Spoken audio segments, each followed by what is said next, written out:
నైరుతి రుతుపవనాలు జోరందుకున్నాయి. రుతుపవనాలు దేశమంతటా విస్తరించాయి. సాధారణం కన్నా 6 రోజుల ముందే వీటిని విస్తరించాయి.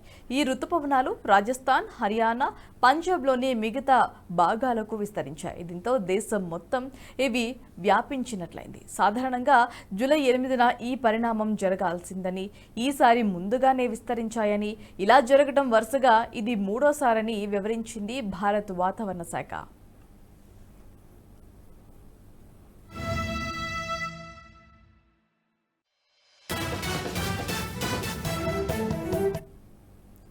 ఈ ఏడాది రుతుపవనాలు సాధారణం కన్నా 2 రోజులు ముందుగా మే 30న కేరళలో ప్రవేశించాయి. మహారాష్ట్ర వరకు బాగానే పయనించిన నైరుతి రుతుపవనాలు ఆ తర్వాత బలహీనపడ్డాయి.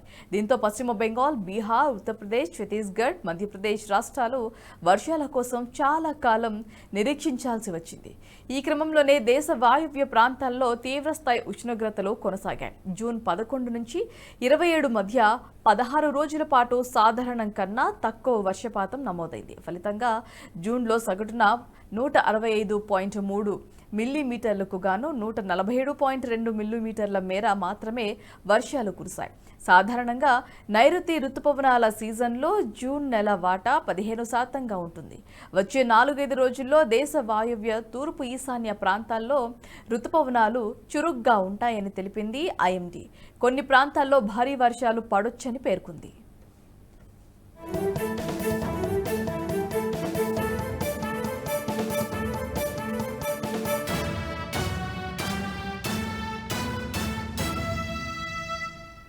ఈ వీడియో మీకు నచ్చినట్టయితే లైక్ చేయండి, 10 మందికి షేర్ చేయండి. అలాగే కామెంట్ల రూపంలో మీ అభిప్రాయాలను మాతో పంచుకోండి. Nationalist hub group of channels ను సబ్స్క్రైబ్ చేసుకుని తెలుగునాట జాతీయవాద జర్నలిజాన్ని ప్రోత్సహించండి. ఈ వీడియో కింద ఉన్న బెల్ ఐకాన్ పై క్లిక్ చేయడం మర్చిపోవద్దు.